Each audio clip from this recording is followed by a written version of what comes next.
Hatsune Miku Colorful Stage is a mobile game featuring my favorite non-real female Hatsune Miku. In it, you use your fingers, thumbs, tentacles, or other appendages to tap, hold, and swipe your way to rhythm victory in a vast array of Vocaloid songs. Being a mobile game, you also get the classic gacha elements, but weirdly, they don't feel nearly as forced as other games, since the actual character's skills are just small buffs to gameplay. These buffs include get good, get less dead, get more points, and probably some other ones you can unlock that I just haven't found yet. But before I go on, be sure to Miku ni smash the subscribe button to help me bring my mighty cringe powers to more mortal souls. Of course, you can't run a gacha game with just 6 different characters and different costumes, which is why Miku and her friends are helping 5 amateur groups of conventionally attractive anime characters achieve their musical dream. These groups are Leo Needs, some schoolgirls who want to be famous. Moe Moe Jump, some schoolgirls who want to be idols. Vivi Bad Squad, a group of street music artists with drip. Wonderland Showtime, a musical troupe that performs at an amusement park.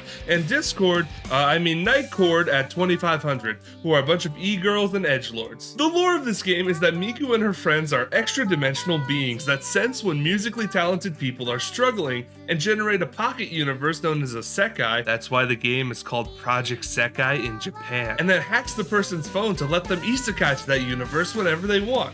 Yes, that's the actual story. Each Sekai is themed around the group whose feelings created it, and Miku and her friends get matching outfits and personality alterations accordingly. Miku especially gets a lot of alterations, as she has a whole 6 different versions of her which act as separate characters in the game. You have Traditional Miku, Punk Miku, Idol Miku, Drip Miku, Mascot Miku, and Terminator Miku.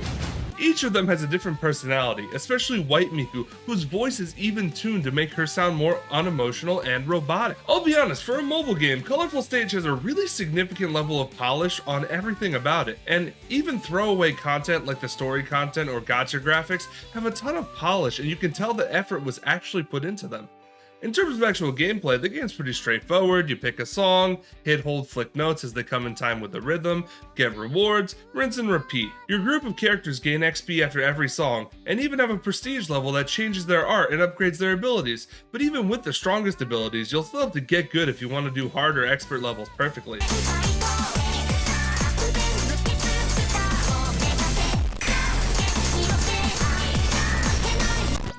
The song selection is also good, with you earning music tickets which let you buy more songs. And unfortunately, the music tickets is where the mobile game shit starts to rear its ugly head. There's like 5 different color of gems that you can use to level the Sekais, 2 different items you need to craft costumes, like 5 different stamp types to unlock emotes, covers, and other shit, special rainbow gems you need prestige characters, gold coins you earn a fuck ton of, gems that actually give you a decent rate for the gacha, music sheets for leveling up characters, special items for leveling up prestige characters, special items for leveling up regular characters, and probably more shit that I haven't gotten to or noticed yet. Whew.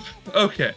Now, after that big list of negatives, let's move on to the other positives of the game, like the virtual live shows. These are a neat feature I really like, where multiple times a day there are live shows that you can attend with other players and watch a little skit and musical performance by the Vocaloids in one of the groups, typically with a unique cover.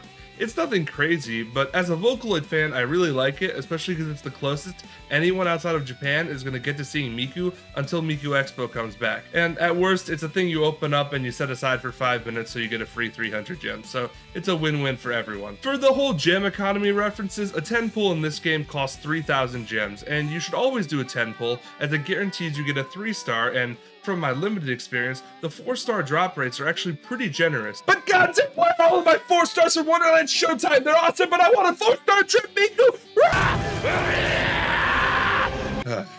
Sorry about that. Anyways, yeah, the drop rates seem to be decent so far, and in all honesty, it's got some fun rhythm gameplay. You can tell the people making this actually gave a shit about making an actual game and honoring our beautiful blue-haired angel. So, all I have to say is I'm really happy with this game, but I have one really major issue, which is Miku's different variations still count as Miku, which means you can't make a team of just Miku. Just Miku.